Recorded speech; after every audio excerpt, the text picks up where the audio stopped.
Oh, tak ada. Saja je tanya, sir.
Assalamualaikum warahmatullahi ta'ala wabarakatuh, and good afternoon to all.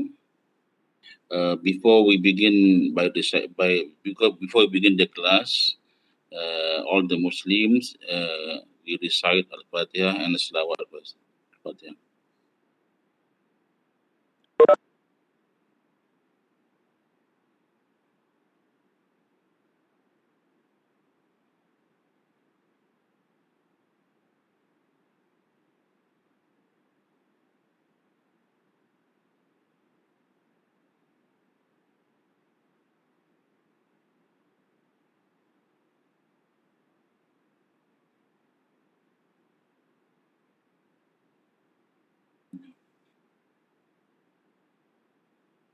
Okay.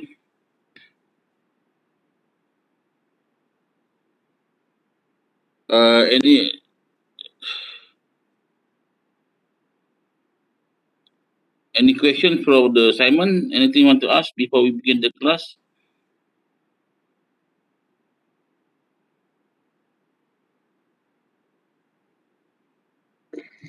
Hi, Doctor. Yeah, who is this? Can I ask, what should we write for the SLR for the assignment 1? SLR. What semester are you, Shirin? Semester 5. 5. Have you done assignment before this? Yeah. So how you do your assignments? You need to do any review of literature? Yeah. Same like that. The term systematic meaning that you need to organize the review of the literature systematically based on the objective of your write-up. Understand what is the focus of your write-up. So that's why I told you in the last week, you need to draft your storyboard first. The storyboard will highlight, will help you to give an idea what is your issue to focus on the topic and the flow of the write-up. Definitely, there will be introductions. So, on the introduction, what is your flow? And then the flow must be smooth, meaning that there's continuity from introduction to the content. In the content, what you want to highlight, what you want to argue, what you want to discuss. And then from the content, there are many sub content that you need to highlight. All right. And then come to your conclusion. The content continuity and flow should also lead to conclusion, meaning that you don't write up the review abruptly, meaning that you stop from introduction to content, just stop like that, no continuation, no flow, and then from content to conclusion, also no flow, no continuity, no smooth flow of explaining the issues.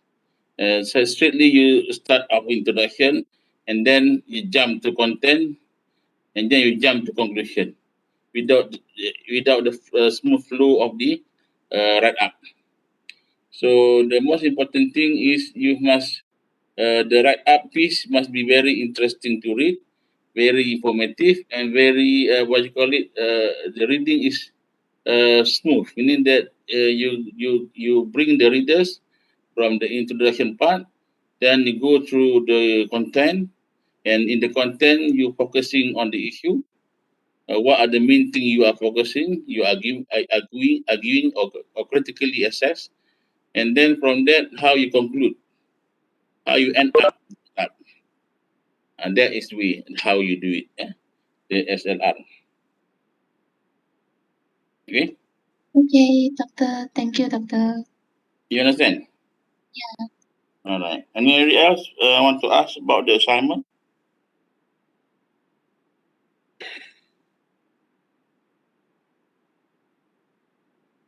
Sir, Yeah, Danisha. our group have yes, sir. Our group have choose the toll problem in the Panama Canal and its influence on the shipping industry. So Yeah, is that can be acceptable, sir? it's good topic. Right. Because Panama Canal or Swiss Canal, there's many issues about canal in terms of the management part side, right, operation side, and you're talking about toll, right? So what are the issue on the toll? The rates, the toll rates, or the processing, how they process the toll, right? And the impact of apa nama ni, the rates increment, because definitely toll increment for canal not static. They are always on dynamic. We need to keep on changing. Usually keep on increasing, lah, right? And the thing is that the factors, other factors affecting the toll rates. Maybe that one you can elaborate further. It is, and then as compared to, you can also do and compare on the Swiss and Panama Canal, right? Yeah, these two Yes. are the most important canal in the world lah, until today lah.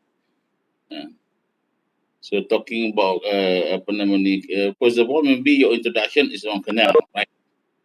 And then you slowly touch on the toll, then content on the toll arguments. So the flow is there now. Interesting to read your piece of review of literatures, your piece of SLR. So it's very interesting to read. If you have the flow, right? So that's why storyboard of the flow of your write up is important. And then the other thing is help you to identify which this reference on which part of the flow. Sometimes you go through looking for the literatures, you find out one literatures that affect the conclusion, then you can put there. So you can adjust and put there as a conclusion part. That's why important. If you have the storyboard, it's easy for you. It helps you to arrange the literature And if you can arrange the literatures, then you can develop arguments. You can build critical arguments, critical discussion on that matter. Once you have put, okay, this literature is about this, put which part of the storyboard that you want to put. It's easy, eh? With the storyboard, it's easy. You can arrange the literature. Because I read this one, or this one related to this part of the story. So you put it there first. So then later on, when you see everything is the teacher is enough, then you start reading. You five of you start reading. You do this part. You go through this literature, and then how you develop your arguments and discussions by reviewing the literatures. You see, for SLR, the minimum is 50 to 70 literatures for a good SLR. So you must, the five of you must go and look for literatures. But before you do that, like I told just now, you need to have a storyboard first, so that you can read. Everybody must have the storyboard in hand. When they find out all the literatures, they can know this literature fit to where, which part of the storyboard. It's easy. Then you gather and you read, and then start discussing about the write up, the arguments. Okay. Now you see Yes, that sir. how the flow is. Yes, Uh, sir. Sir, once we create the storyboard, can we yeah. check with sir? Can, no problem. Okay, sir. Thank you. Okay. Because the storyboard is like a concept, no? A concept of write up from your part, from your group, no? So you think about tool of the canal. So what do you think about introduction? What you want to talk about? This is your concept, right? Of the write up. So then you try to make sure the concept is functioning. You want to deliver the concept. So you want to deliver the concept, you must look for literatures so that you can write up about the concept, right? And that's why each group should have different write up, because they must have a different concept. They must have different storyboard, right? Even though that your seniors have done the topic ataupun the focus, it should be different than yours, because this is your concept of write up. Your senior have your own thinking. You have your own thinking. So you develop your own storyboard, your concept, and then find the teachers about that, and then write up. Okay. Cannot. And Okay, sir. that's why I Yeah. told you Thank you, sir. you cannot take from your seniors, because one thing I have all your seniors when you work. So cannot, I was the same. It cannot be the same. It can't be the same. If you take, if it's the same, if I show you, definitely you copy for your seniors, right? It cannot be the same. The storyboard should be different. That's why I don't care about checking the topic, because it should be different. Either your senior do the same topic or not, the storyboard should be different, because that storyboard is yours, not them. Kecuali you tiru sebiji from them lah kan, sama lah kan. Faham tak? And then the way you argue should be different. Maybe your seniors argue is on different perspective, and you argue on different perspective. You can't be arguing the same perspective. So argument tu yang penting. Set your point, set your standing point of your argument, so that you are looking for which perspective. Then you can write up. That's why the storyboard, the concept of your write up tu must be available before you find the literature, so that all the group members can easily look for literatures that link to that concept or storyboard. Okay? Okay, Good afternoon, Anushka? Doctor. Can I ask a question, please? Yeah, can. I'm from Group 1. Yeah. I want to know, do all the references have to come from mainly journal articles, or it could be from websites or news articles as well? It can be all sources of referring and authentic publications or reference. Okay. Like I told you before, I think we discussed or the class, I forget, but it's about when you do some reference, you must have the name, you must have the year, you must have the what publication, If online, you must have from which online blog ataupun online website that you're taking. Definitely, you must have the date, the author, and the website if online. If journal, the journal publications, what year, right? Okay. That is the thing. That shows it's authentic lah. If you take any from blog and then don't know who's talking, the blog is not enough information to show the authenticity, then you cannot take lah. Right? But usually, my experience on maritime shipping, maritime transportation, most of the information is authentic lah. Because bloggers don't just type issue on maritime, right? They don't like maritime issues. Usually, maritime management information usually belong to a very authentic website or authentic authors. All right? Thank you, Doctor.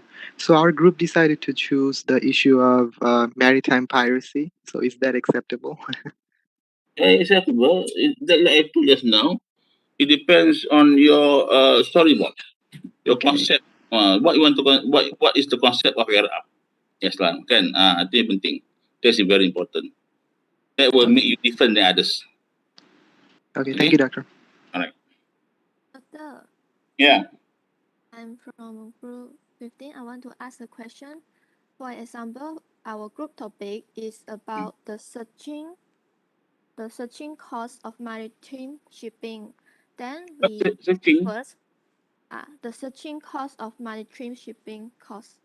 The searching cost of maritime shipping means the Searching. maritime SEARCH. increase Searching.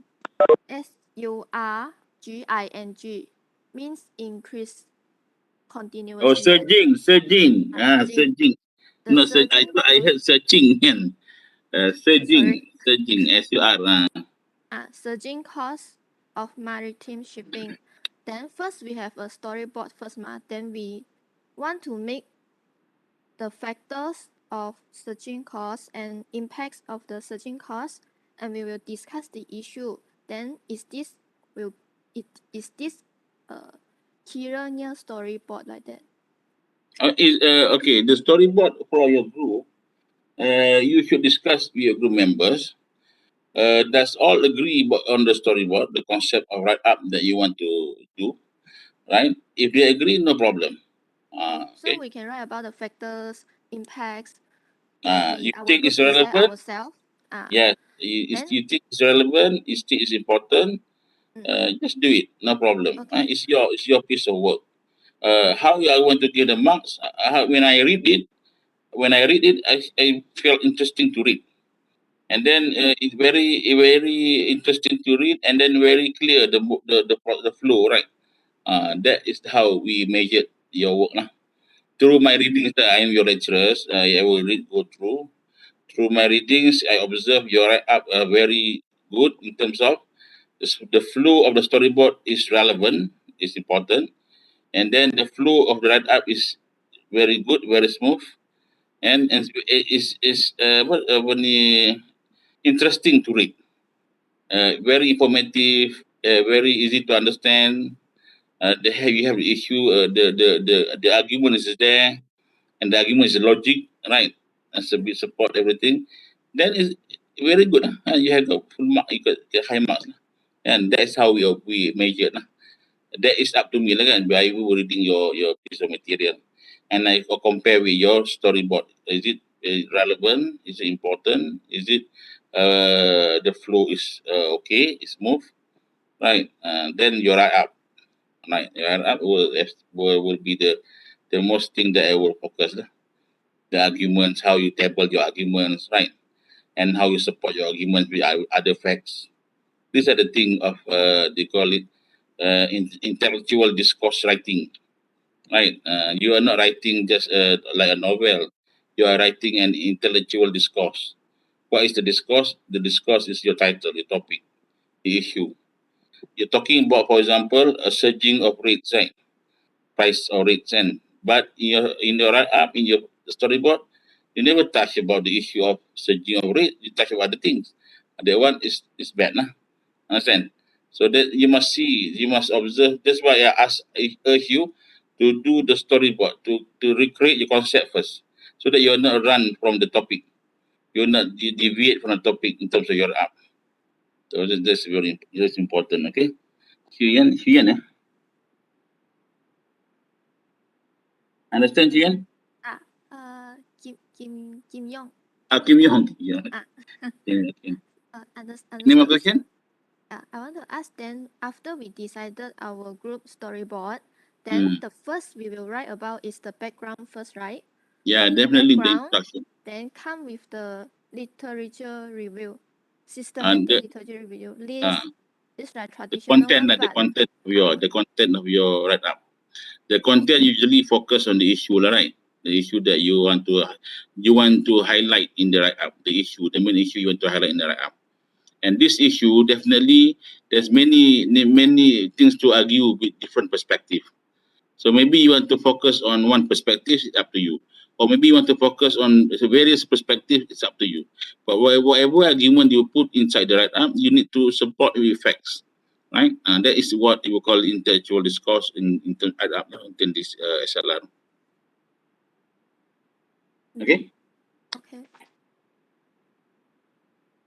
All right. Any more questions? No more. You can start the Doctor, class. Ada lagi? Yeah. I want to ask our topic assignment can proceed or not? Topic assignment. What is the topic? My group topic is shipping handler procedure. Huh? Shipping? Shipment handling procedure. Okay, interesting.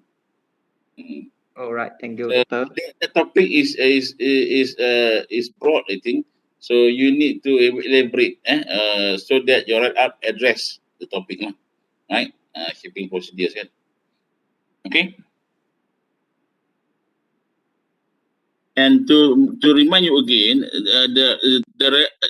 to make sure the write up is interesting, is solid or good or not, is based on the arguments that you highlighted, you address, or you discuss. How you what sort of arguments that you discuss or you highlighted or you address, and how you critically address these things with support of facts, right? So that is the level of assignment that I want you to achieve lah, kan? Although let's say it's like SLR saja ataupun review saja, tapi but the quality of your discussion that you put inside, that is important, that is paramount, and you need to support with facts. When you discuss something, you don't just discuss on the air superficially, but you need to support it, to hold the ground, to hold your ground on your discussion. Okay. All right. So if no more question, we start our class. We continue our class with a line operation a little bit, right? Let's share with this with you.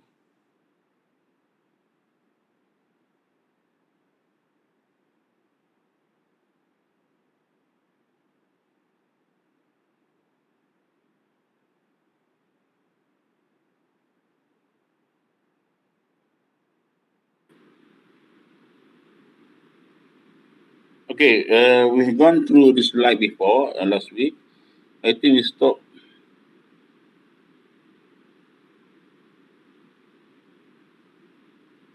here, right? It's start here, right? Yes, sir. It's start here. All right. So these are the picture. This the example of the picture that explain the liner service,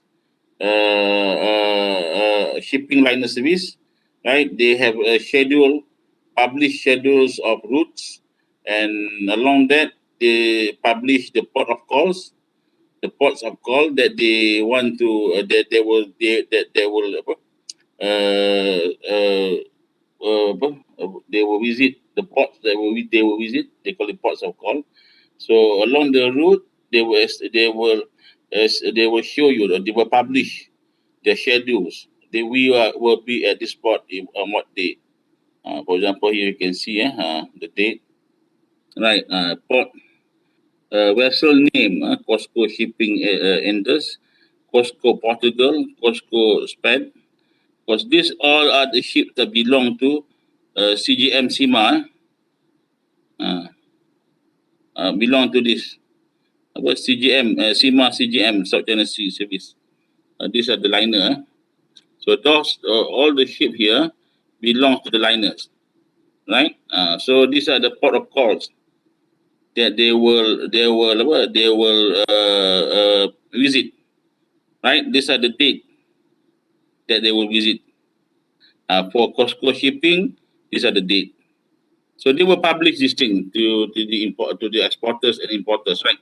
So they can choose which schedule that's suitable with them, right? If they are from this area, whereby these are the ports nearest to their factory or whatever,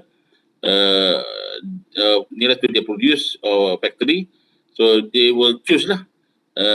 You want to move this cargo to what, to the port of uh, they want to move the cargo to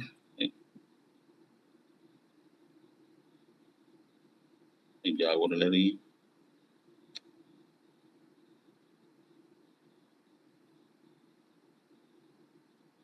They want to move the cargo to Long Beach because America is the biggest economic power in the world, because the consumer has a higher purchasing power. That's why all the goods from China, from Asia, goes to US. So these are the table that the ports gather their cargo from. That's say from China and Vietnam. These are the port. So any producer that near to the port, they want to export the cargo to America. They will choose SIMA CGM line, and they will see what are the schedules for them to the ships to move the cargo from their ports to US port. So these are the table, the schedules. These are the port they will visit and the date. And you see here, some schedules they omitted, right? They omitted, meaning that they don't visit. They don't visit the port. Although it's in the table, in the schedule, but they omit visiting. There's many reasons why they omit they're visiting,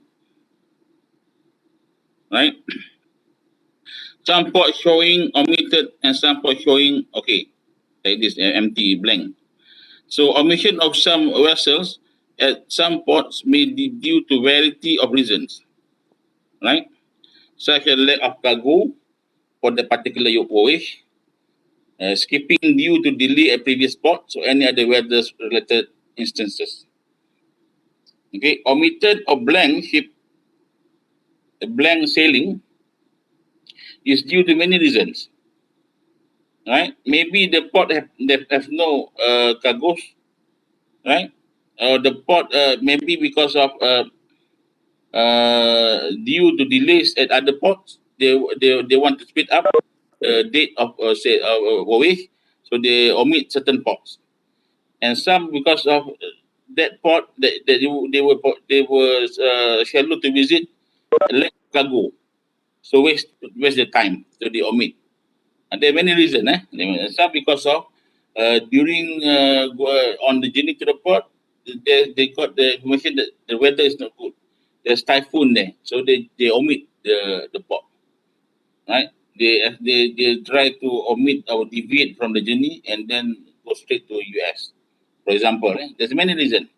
The omissions and also they call it blank sailing, right? From time to time, liner service may add or omit some port based on requirement of cargo loading. As you see, the demand for liners also will be based the demand on the cargo at the port. That's why port activities is important, right? Port activities is important. Port usually exists in the vicinity or hinterland of an industrial area, right? For example, like Klang, unless Port Klang area is all industry area, like Penang, right? So that there's many demand for the port, to use the port. When the demand is there, the ship will come, no problem. You can see from the world map, for example, like this.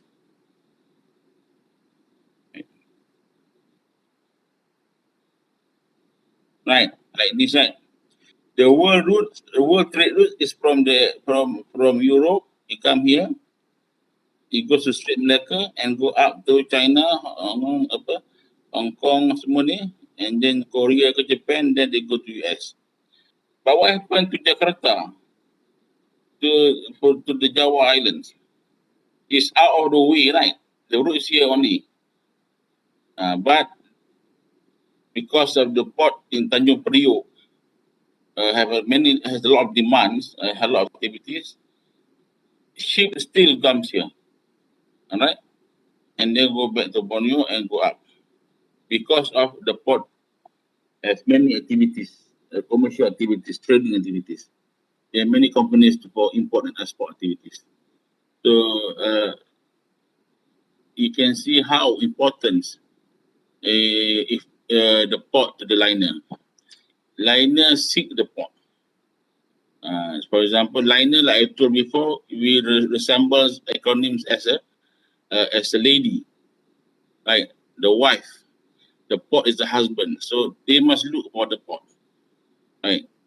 So the best husband is the husband that can provide many things, many business to the lady, to the wife, right? Many gains to the wife, many gains. So that's why they will go to the port. That's the analogy, nah? So why they call it a ship is she, and the port is he, right? So activities from in the port, around the port, is important to ensure that the port is been visited by liners, most of the liners in the world, based on the trading activities there. And these trading activities cannot be done without manufacturing activities, without industrializations of the area. Because we talk about industrialization, we talk about manufacturing, right? When you manufacture goods, you need to export the goods. When the export activity is there, you also need to import activities.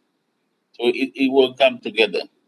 For example, like in Singapore here, Singapore is one of the richest country in the world, but it's an island. It's an island. You just imagine there's an island, very small island at the nib of southern nib of Peninsular Malaysia. And before this, Singapore belonged to Malaysia, right? No resources at all. No resources at all. But Singapore able to exploit the strategic location of the island of themselves to be now among the top 10 richest country in the world and most developed country in the world, at par with America, with Japan, everything, because of trading business, entry port, import, export, right? What happened in Singapore now, they are going for 7. Now we're talking about third party, right? Now actually in Singapore it's about 4, 5, 7, 6, 7, 6, 4, 5, 6, 7 PL. Why? Because the business of the business of importing and exporting, business of importing goods and then process it, repackaging it, new branding for it, and then export again. These are the what the 7 PL, 6 PL activities being done in Singapore. Right? They have value add the logistic activities, but in Malaysia still not yet to the standards of Singaporean activities. That's why in the World Logistic Performance Index, Singapore is top in the world. Compared to other Asian countries. Malaysia is going down because previously Malaysia is second after Singapore, but now Malaysia is down after Thailand, after Vietnam. You see, we are just above of Indonesia. So this is very alarming situation whereby our country's government must think about it, must make sure that we push up our logistic performance index, because FDI, FDI, foreign direct investment, when they want to invest, they look at these things, the index for logistic performance. What has been done in Singapore, in Thailand, in Vietnam, we cannot achieve it yet. So don't let the ranking going down further, even later on further down than Indonesia. That's very bad. Right? Previously, we are second after Singapore. What will happen now? What is happening to Malaysia now? Right? That is the question that the politicians, the government, the leaders must think. Right? This is the thing that they must think ahead for the nation development, not busy of securing their position. That one is very bad. Right? You neglect the country's development as compared to your neighbors. You don't be, we don't want one day you all graduated and need to go to Indonesia, to Thailand, to Vietnam to work. You want to do that? Sure, you don't want, right? But what happened is that what is happening before in other countries, is in other neighboring countries of ours, like in Thailand, in Vietnam, in Indonesia, before this, the people come to our country and work. But don't. It's not surprising. Don't be surprised, and it's not surprising that one day, if we are not securing this index, improving our services, one day you all will go out and look for jobs in the countries, in other countries, especially in logistic aspects. So be careful. So the government, not you all, the government must be very proactive in this matter. So don't. I really hate to see the politicians keep on arguing and quarreling about the position and everything, stupid things. And suddenly the Malaysian ranking drop. They never even don't know about that. That one is very bad. All right. So these are the things that are affecting the pot of calls. The pot of calls. Right. A liner service may also have blank sailing, meaning some vessels are somewhere due to various reasons, right? For example, during COVID-19 pandemic, there's many ports closed, so they go to blank sailing, right? Blank sailing, ataupun they omit certain ports.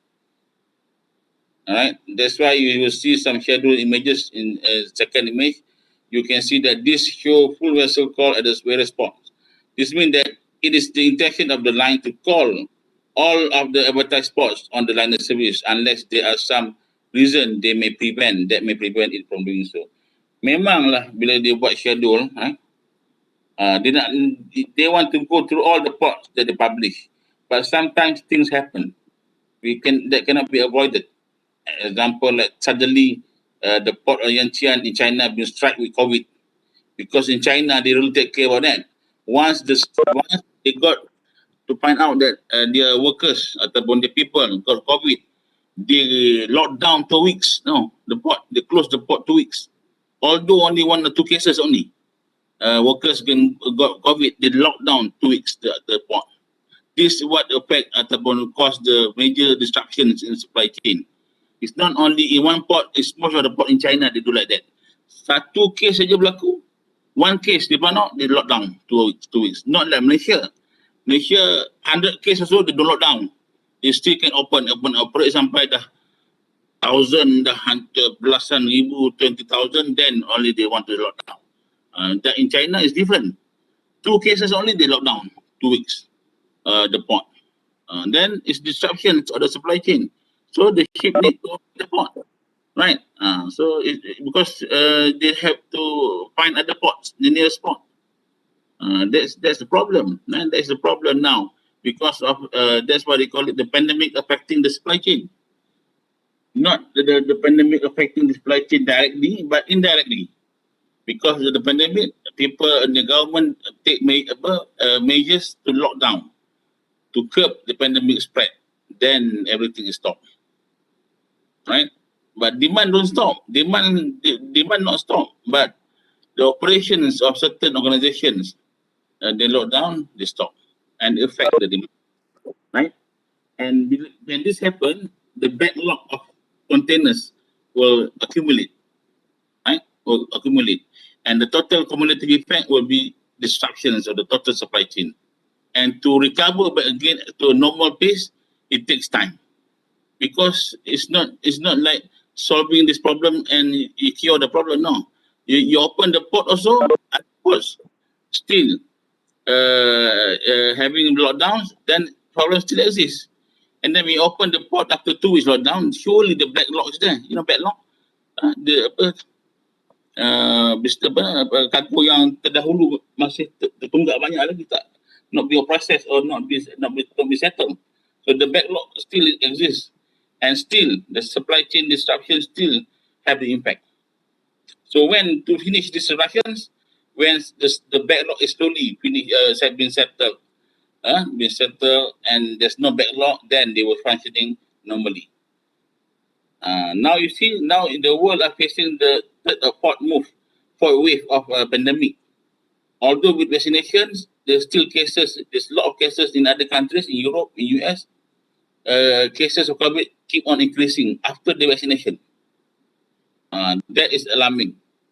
If one time it happened again, like before, backlog again, ataupun MCO again, then another backlog will come. Then when to finish this disruption of the supply chain? Don't know when. Right, and this effect will affect the freight rates. Crazily increase. Right, sampai to the extent certain company is buying or chartering a ship for their product, for their cargo, to save the freight cost. Because they use liner, they charge crazily high. For example, one container from China to US, this is 13,000. During the disruption, it's come up to 30,000 per container. So it's crazily high. So some of the importers or exporters chartered the ship for themselves. It's cheaper, right? So this is the thing. So there are many things happening in shipping. Okay. All right.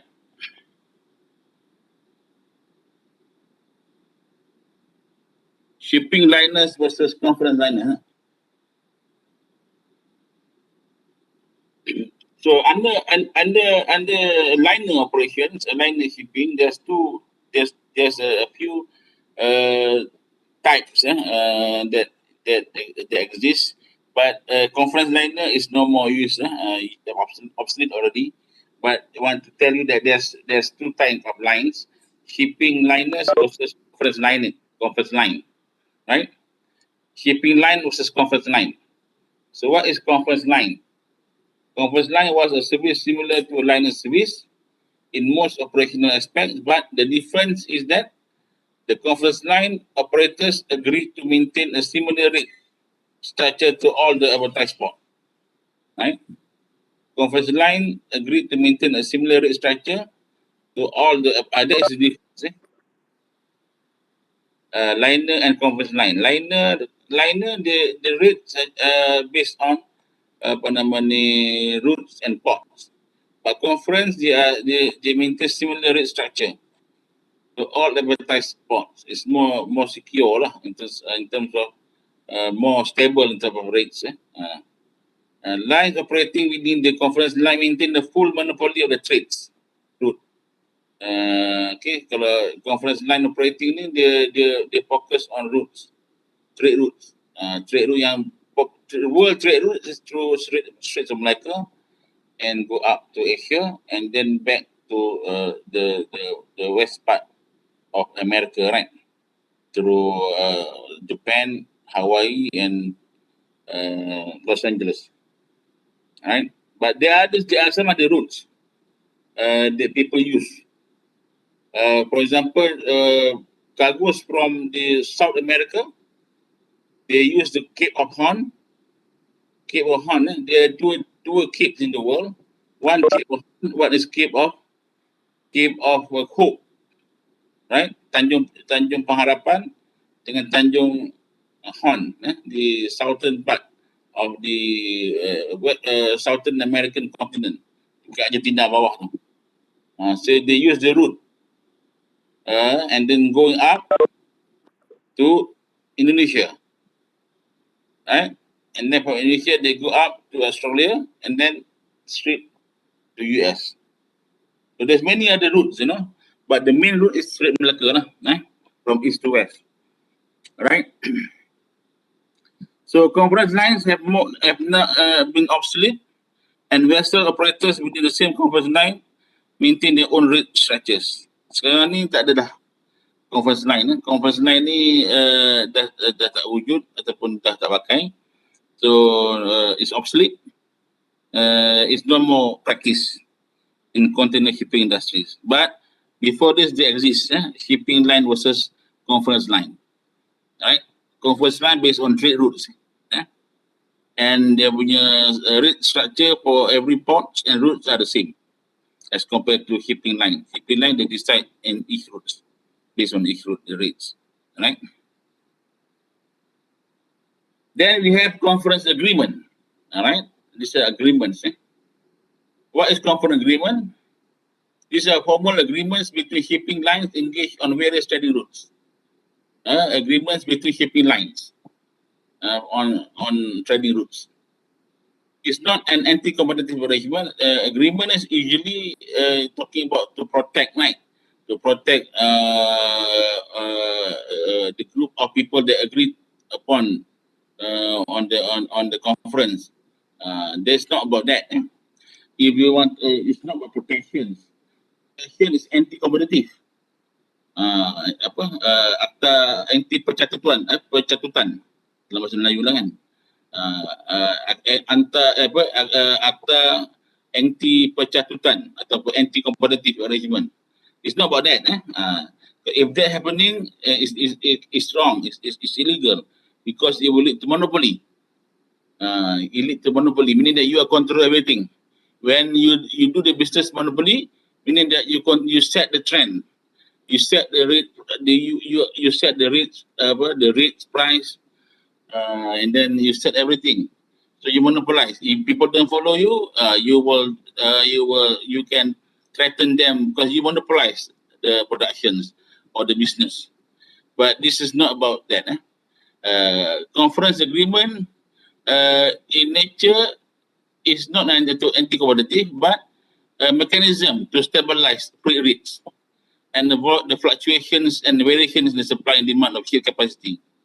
This is the reason, to stabilize freight rates and also to avoid fluctuations of excess capacity in terms of ships, container ships, right? Excess capacity in transportation.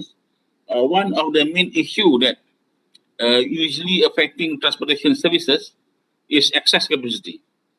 Excess, EXCESS, right? Excess. Terlebih tempat, terlebih capacity, right? Dalam melibatkan transportation, in transportation, why is excess capacity exist? Because excess capacity usually exists due to the vehicle itself, right? Because you're talking about transportation, we're talking about mode, is vehicle, right? You need to have a vehicle. And this vehicle, they have capacity, right? Usually vehicle is at full capacity during peak demand time, peak demand or peak hours. But during off-peak, they are excess. The capacity is excess and it's a waste to the operators because you need to pay the whole vehicle operations. But if the operation is always in excess capacity, it's a loss to them. For example, big ships being built bigger and bigger. Now it's mega Panamax kan. Post mega Panamax, I think, if I'm mistaken, can carry 23,000, 24,000 TEUs on the ships. But what happens if there's no containers to carry or less than that to carry? You can carry 24,000, you build up to 34,000, but never reach capacity. You only go 50% only. So you are lost 50%. That is what excess capacity. And to avoid that, they make agreement, so that they can manipulate, they can adjust the demands, which part have high demand they go use big ships. Then they try to agree on that matter, right, based on the trading routes. And under conference agreement, there are two things: vessel sharing agreements versus global alliance. Two types of arrangement or agreements. Vessel sharing agreements and global alliance. Okay. What does it mean? It is where shipping lines come together to form strategic partnerships and offer joint services by pooling vessels on many trade routes. Ni strategic alliance, strategic partnerships between lines. Why is it happening? Based to this one, based on this reason. Tadi kan, stabilize freight rates and also to tackle the fluctuations of demand. Demand of ship capacity, right? Certain routes of trade, certain trade routes have less loading rates, cargoes carried and cargoes offered. So for that route, they use smaller ships, because they agree upon the line sign. Okay, once the route is can provide big ataupun high demand of loads, then they use big ships. These are the arrangement they make between lines. Right, not all lines have bigger ships. Right, some lines have small ships, so they can cater other routes that are not highly demanded as compared to high demand routes yang banyak container nak serve kan. So that one they use big ships. They give to lines that have big ships. So the bigger the ship, the higher the cost of operations. Kan, the smaller the ship, the lesser the cost of operations. That's the thing lah. So that's why the arrangement make this arrangement, so that they benefited from all situations, right? So the two choices is VSA, vehicle vessel sharing agreement, which is usually reached between various container shipping lines who agree to operate a liner service along a specific route using a specific number of vessels. This is VSA, right? Various container shipping lines who agree to operate liner service along a specific route using a specific number of vessels. So they go on agreement of vessel between shipping lines, agreement on which are the route they want to share, and also how many vessels they are involved to share, right? The space that is available for loading and discharging at each other port calls between the partners.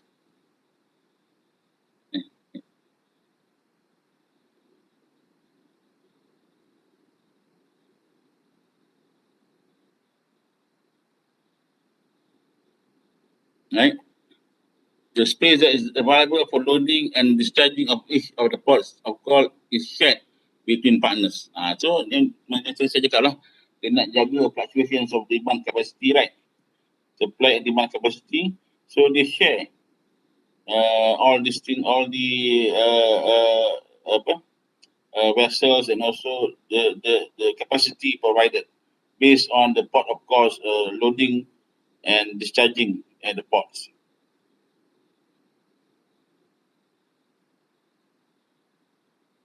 Right? So VSA is usually indicated to a certain trade routes with terms and conditions specific to that route. Versus alliance. What is global alliances? Alliance is more global in nature and could include many different trade routes usually under the same terms. Yang ini, yang VSA is on specific routes, specific routes. But yang ini on more, apa nama call it, more routes. More routes. So dia cover lebih banyak trading routes lah, shipping routes. Macam yang VSA, specific routes saja dia pilih. This route we share. Other routes, different agreement. But for Global Alliance, they share on many routes, many shipping routes, and then have the same terms for the shipping routes. Global alliances operate on the same liner principles and cooperate only on the operational aspects.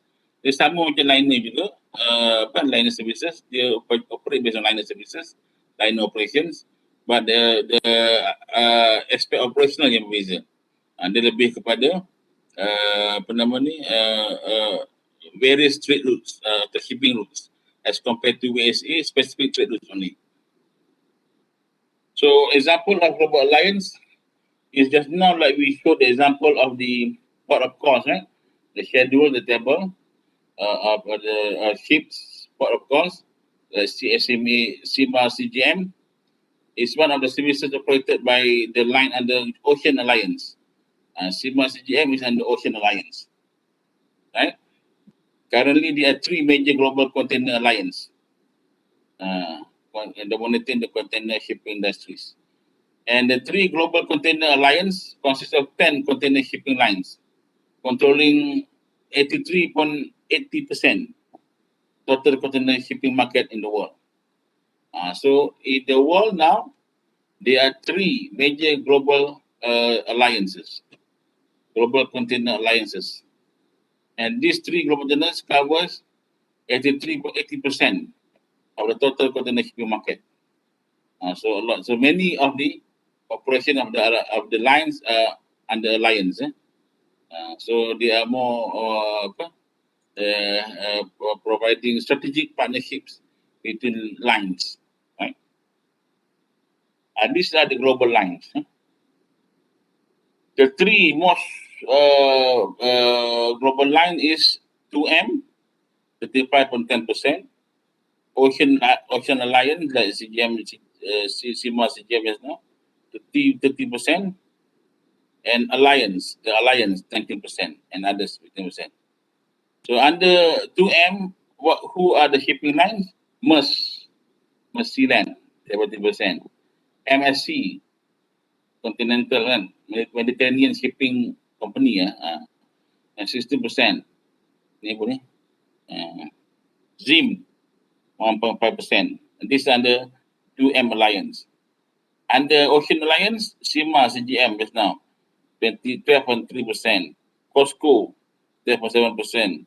Evergreen yang start dekat Suez Canal tu, 12% is under Ocean Alliance. Under the Alliance, YML, HMM, One, Hapag-Lloyd, and others. Others ni more line combined kan. Okay, these are the global alliances. So, global container shipping alliances provide the member lines access to more loops and services with some low cost. So the main reason for them to align together strategically is to achieve low cost implications, to achieve low cost operations, ataupun to achieve cost savings, right? By sharing their activities. Okay. This also happening. I think sharing of agreement ni happen in most of transportation punya providers. I think you have experienced it during when there's no pandemic. You take a bus express to go back to your hometown, right? This bus express also they use agreement. Whereby it happen in my experience, I want to go to Terengganu using express bus. I'm taking express bus. What do you call it? Yang Sunny Express, bukan Sunny, apa nama dah, lupa. Dia from Changlun, from Kanga. From Kanga, they take the same the bus, the same bus to they take people from Changlun also. Alright, then they come to what? To Alustar. Alustar they change bus. They change bus. It's very bad. They change bus to other company bus. They agreed together because the traffic, the passengers from Kanga and Changlun to Terengganu is not many. So how if they want to fulfill the access capacity? They agreed with the joint venture ataupun they agreed alliance with other company bus express. So the route to Terengganu, maybe there are few express buses provided, but since that the demand is not high, to fulfill the capacity, they use one company bus only. See, these are the things happening now, right? So that's why how they maintain to save cost to avoid excess capacity. So these are the things they do. Same like shipping, like today we learn about global alliance. Same like that also. So they try to save costs. The alliance with the alliance is the most focused benefit is to save costs and to share facilities. Right. So finish on the liner. The introduction of liner shipping in the container sector has spurred the growth in global trade. So it's important. And when we talk about liner, usually although liner services or liner shipping operations cover other than container, bulk cover and small cover, tapi for container sector, they has made spurred the growth in global trade and made the structured delivery of goods across the world possible and on demand and cheap.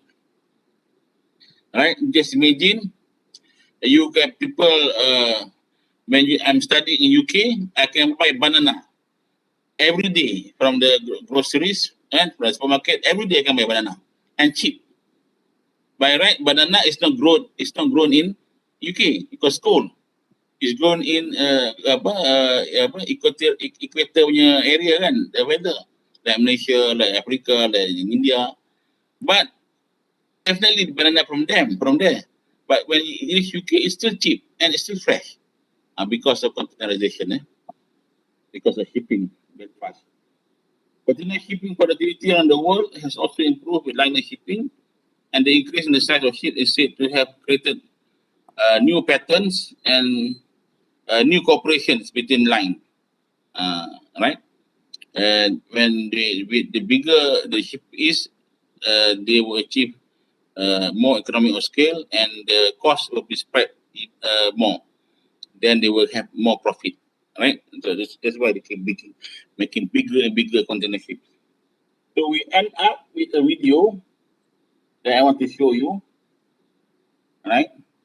This video is about containerization.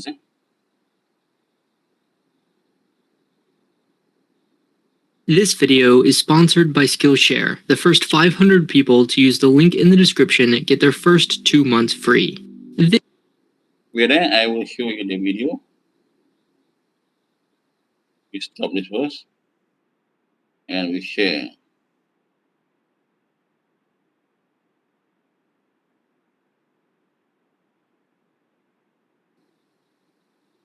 Alright, tengok video sekarang. Tengah saya cakap saja, you listen to my talk only, you get bored. So it's This is the Cavendish Banana, or for most of the world, just banana. Can you hear the video? Yes, the Yes, Doctor. Because this one species accounts for 99% of exports and is bought more than any other item at the grocery store. Walmart's bread and butter isn't actually bread or butter, but bananas. And it's one of the most important crops in developing countries, along with staples like rice, corn, and wheat. Which makes sense. Bananas are nutritious, conveniently packaged by nature, and dirt cheap. In the United States, bananas cost an average of just 56 cents a pound, roughly 19 cents each. Cheap enough that Amazon just gave them away in Seattle. And that's from a company which literally sells air. Oranges, in comparison, cost just over $2 a pound, strawberries $3.34, and apples $1.62. The difference is, bananas are picky. They require extremely rich soil, protection from the wind, and lots of water. They can really only grow in this narrow region, about 30 degrees north or south of the equator. That eliminates Europe and most of the United States, give or take a volcano and alligator. So if you live here in the banana belt, a country like Brazil, India, or China, your bananas are grown locally. For the rest of us, they're imported from Central and South America, usually Ecuador, Guatemala, or Costa Rica. Apples, on the other hand, take what they can get. They survive in many types of soil and withstand both cold winters and warm summers, with not one, but thousands of different varieties. So why, after being shipped 3 or 4 or 6,000 miles away, are bananas still cheaper than apples grown a few blocks away? The answer is largely the container. The story of the banana and 90% of everything we buy is that of the container ship and how it forever changed the global economy. But first, let's rewind.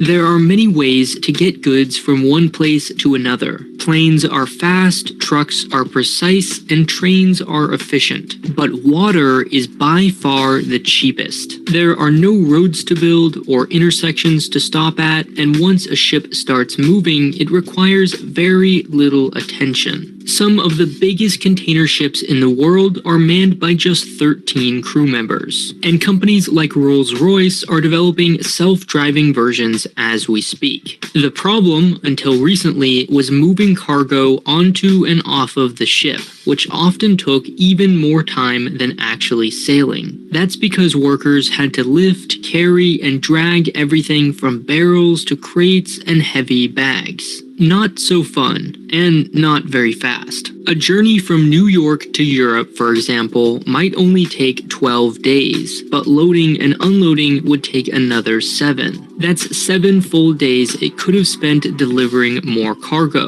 Therefore, 7 full days added to the cost of shipping. Port fees, dock workers, and their equipment accounted for 60 to 75% of the cost of shipping. So by the time a product reached our shelves, its price would have to be raised an average 12% to make up for it. But everything changed with the container. Companies realized they weren't in the business of shipping bananas or cars or phones, they were in the business of shipping. What's inside the box shouldn't matter. Their job is generic, efficient transportation. In fact, today, crew members don't even know most of what they're carrying. If shipping companies could take everything and put it in a single-size box, they could turn thousands of individual problems into just one. How to move a known object from one place to another as quickly as possible. If you're a longshoreman, this is your worst nightmare. Your job, and in many cases whole coastal economies, were now based on a repetitive, low-skill, and easily automated task. Unions, of course, fought back. At one point, a worker strike lasted 83 days. But the universal law is money finds a way. One company calculated that shortening the time required to lift a container by a single second would save $4,000 per ship per year. And they wouldn't be saving seconds, or minutes, or even hours, but days. Containers lowered the cost of insurance, made theft nearly impossible, and allowed for goods to be easily moved between ship, rail, and truck. The container was inevitable. The only question was which one. 4 separate standards organizations, of course, had 4 separate answers, but we'll fast forward years of fascinating debate and just say the world decided on these iconic 20 and 40 feet boxes you now see at every port in every country. Today, ports are filled not with workers, but giant cranes which move containers in and out of ships in the most efficient order possible. And ships spend most of their time in motion. The challenge is keeping containers full. The ideal route goes from A to B, where it loads new cargo for its return back to A. But this isn't always possible. China, for example, has both high exports and imports. Problem is, its manufactured goods are sent out in container ships, but the raw materials it imports to make them arrive in bulk cargo ships. As a result, roughly 60% of containers shipped from Asia to North America return empty. Australia is the opposite. It exports raw goods like iron, gold, and coal, but imports its products on container ships. Cruise ships survive by offering repositioning trips, cheaper fares for longer one-way routes it uses to change regions. Container ships don't have that luxury, but their schedules are so predictable that factories can manufacture goods as they need them, rather than storing large amounts of inventory. In other words, everything is cheap. And there's a lot of it. Shipping costs are so low that they almost don't matter. The only thing that does is labor. It's this combination of low wages, trivial shipping costs, and tight planning which turn the banana into the perfect consumer product. It thrives not despite its limitations, but because of them. The journey begins in Ecuador, the world's #1 banana exporter. Thousands of plantations produce $2 billion worth of the fruit every year. Bananas are picked while still green, in the first of 7 stages, and immediately the clock starts ticking. Because once a banana begins to ripen, the process is irreversible. Worse, a single banana ripening will trigger all those around it. So everything that happens next is carefully planned to prevent that. First, imperfect bananas are sold locally or fed to livestock. The rest are packed in special containers called reefers, which keep them at a controlled 55.94 degrees Fahrenheit. Before being loaded, reefers are sealed so they won't be exposed to open air until they reach their destination. Next, they're transported, usually by truck, to the dock, where they're loaded 40 or 50 an hour onto ships. A large boat can carry 80 million bananas, a whole year's supply for 600,000 Americans. And by traveling at only 18 or 19 knots, they save millions on their biggest expense, fuel. Ships may burn 400 tons of bunker fuel per day, which at current prices amounts to nearly $200,000 in a single 24-hour period. Our ship, the Dole Pacific, makes deliveries from Ecuador to San Diego all year round. By the time it arrives, bananas have reached stage 2, light green. They're then moved to ripening rooms, where they're sprayed with ethylene gas to trigger their ripening process. Once they reach stage 3, they're ready for delivery to the grocery store. During this trip, they transition from 3 to 4 to 5, when they're finally bought for less than a quarter. With a single uniform variety grown where labor is cheap and sold in high-value consumer markets, bananas perfectly represent the efficiency of global shipping. The beauty of container ships is their ability to conveniently deliver goods regardless of where. The digital equivalent is today's sponsor, Skillshare, which delivers knowledge on all kinds of topics when and where you want. If you're interested. Okay, so that's about it. How containers work and how you can buy banana cheap in London as compared to apples. By right, apple is just being grown beside near London City, but still expensive compared to banana from Ecuador. So how containers, containerizations, and also shipping helps to deliver the needs of the people for banana, and also helps to put value to the banana in Ecuador. Because if the banana stays in Ecuador, it will have no value at all because it's too cheap and too many supply. So with transportations, with shipping and container, they can export Ecuador banana around the world, right? You can have Ecuador banana in big supermarket in Kuala Lumpur. In Malaysia, they usually use in other supermarket like Changlun or etc. They use local banana usually, right? But when you reach in KL, the Ecuador banana is still expensive, kan? Okay. So any questions about liner? Any question? Yes. Are you sleeping or are you there? No question, Doctor. Okay. Well, if no question, yeah. Your slide later I'll give,